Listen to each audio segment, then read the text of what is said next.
ভীষণ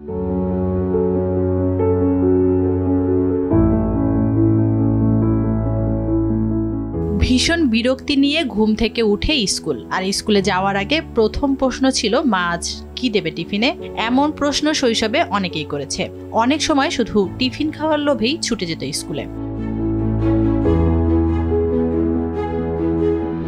এবার ক্লাস 7-এ পড়া এক ছোট ছেলের বিরাট অপরাধে অনেকের মনে জেগে উঠেছে শৈশবের টিফিন খাওয়া স্মৃতি। তার অপরাধ ছিল ক্লাসরুমে বসে টিফিন খাওয়া।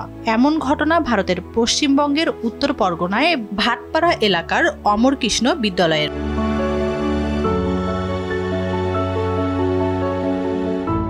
ছেলেটির শিক্ষক সৌভিক ঘোষ ফেসবুকে একটি পোস্ট লেখেন, যে পোস্টের সাথে অনেকেই ভেসে গেছেন পুরনো স্মৃতিতে। সেখানে লেখা ছিল 4th পিরিয়ড। ক্লাসে ঢুকতেই মনিটরের অভিযোগ, স্যার ও টিফিনের সময় হওয়ার আগেই খাওয়ার চেষ্টা করছিল। আগেও একবার বারণ করলাম, শুনলই না। কথা শুনে বললাম, এ তো সাংঘাতিক অপরাধ। মনে হয় না স্কুলে ওর আর থাকা হবে।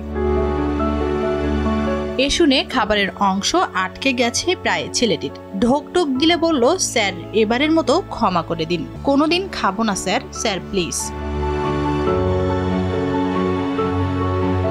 এ শুনে হেসে বললাম, বলিস কি, কোনোদিন খাবি না? তাহলে বাঁচবি কি করে? এত বড় ছেলেটা এবার পুরো ভ্যাভা করে কাঁদতে কাঁদতে হাতে ছোট্ট টিফিন বক্সটি নিয়ে এসে কুচুমুচু করে দাঁড়ালো। বললাম, দেখি কি এনেছিস। ছেলেটি বলল, স্যার কড়াইশুটির কচুরি, তাই লোভ সামলাতে না পেরে ক্লাসেই খেয়ে ফেলেছি।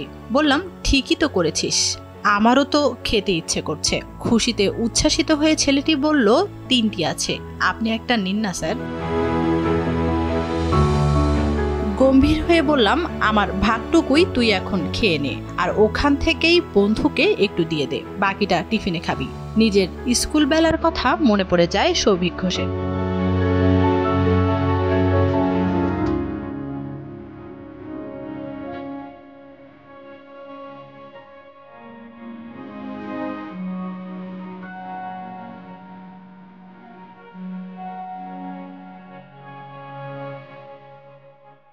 মফস্বলের বাংলা মিডিয়াম স্কুলগুলোতে আজও বেঁচে আছে গোল্লাই স্যুট, টিফিন বেলায় স্কুল গেটের বাইরের ঝালমুড়ি কিংবা ফুচকা, বেঁচে থাক কাদায় জুতা মাখিয়ে পানিতে লাফানোর আওয়াজ।